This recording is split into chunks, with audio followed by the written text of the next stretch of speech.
Good morning and welcome to another episode of My Dear China. Today we're going to be looking at what goes on in schools in China.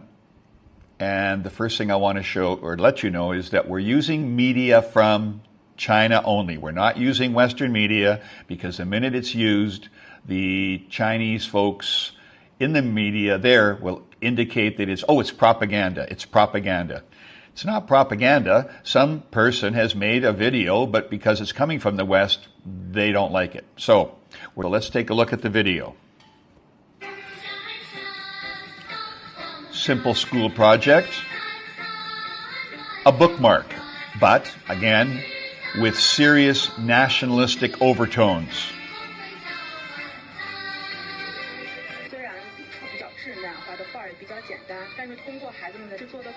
So here's the principle. Here's what they want.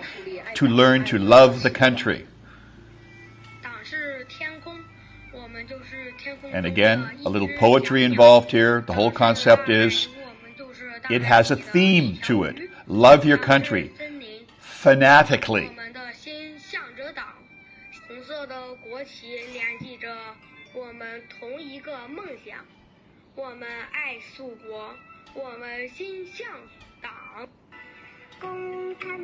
Now, I want to make a little point here.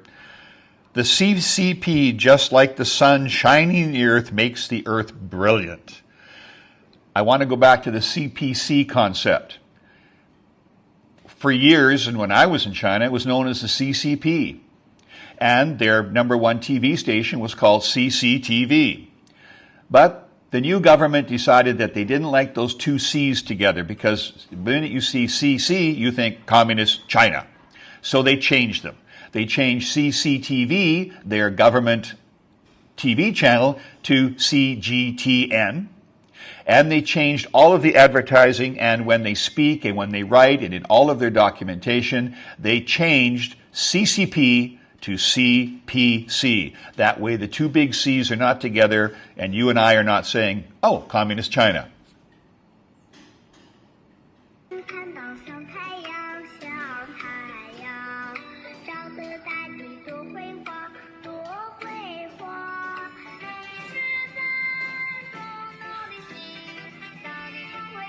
Now, in this scene, you have all of these kids pumping their fists.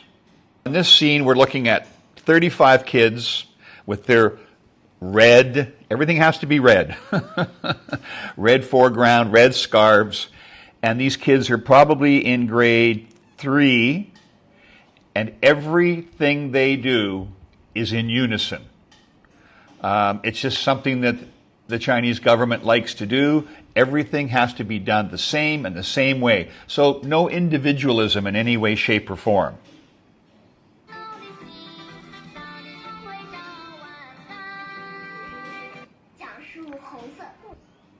And now, this little girl telling red stories. There's that red again. Telling red stories.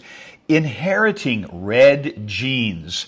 That separation of a people from the rest of the planet. We're all human beings, but not these folks. They have the red gene. And they're being strong, a strong country. Hey, I love China just as much as other people do. That's why I was there for all those years, and I still love it. But there's something a little twisted when you do the nationalistic route to the level that these folks are doing it.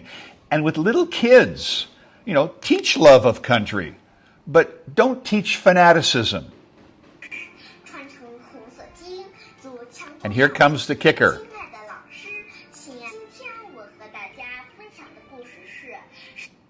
Today I'm sharing a story of Liu Hunan, who was an anti-Japan hero.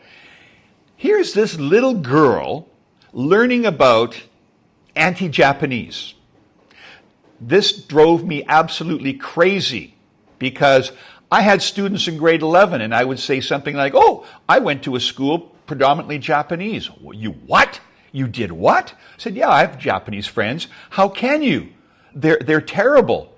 They will not let Nanjing go. And how do they all know about it? They've all forgotten about Tiananmen, because it's not in their books. It's been taken out. It's not on their internet. So how can they talk about what they don't know? But what they keep getting pumped with is the anti-Japanese rhetoric. And I've saw it far too many times when I was there. There was a mall in Changping called the Aeon Mall, which was a Japanese mall. The nationalists went in and trashed it. And when I went to my class the next morning, I said, you know how many hundreds of Chinese people were put out of work who have families and children and want to, maybe put some food on the table? And that mall is going to be out of commission for 7, 8, 9 months because it was trashed. So it's a very strange phenomenon, but it's everywhere. It's pervasive in the CCP's propaganda. One hand is hate the Japanese. The other hand is we should have more communication with the Japanese people. Have them come to our country, we go there, and so on. But you can't have it both ways. You've got to meld it a little bit. They certainly forgot about the 6 million Jews in Germany that were gassed and murdered. They don't have a problem with that. They've forgotten about it. But they're not going to let the Nanjing massacre go. Memorialize it, not a problem at all. They should memorialize it. It was a terrible, terrible event in human history. But you're pushing it on little elementary kids and you're making it part of your nationalistic campaign.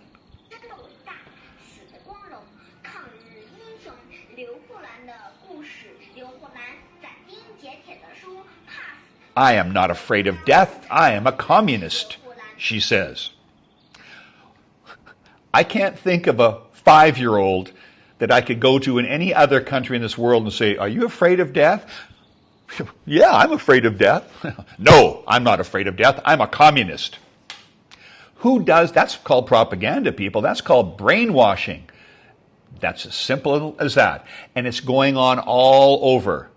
Look at all the Uyghur children who've been taken away from their parents and put into overnight schools where they stay all the time. They live there. They're marching at 5 o'clock in the morning with Wo Ai Zhongguo.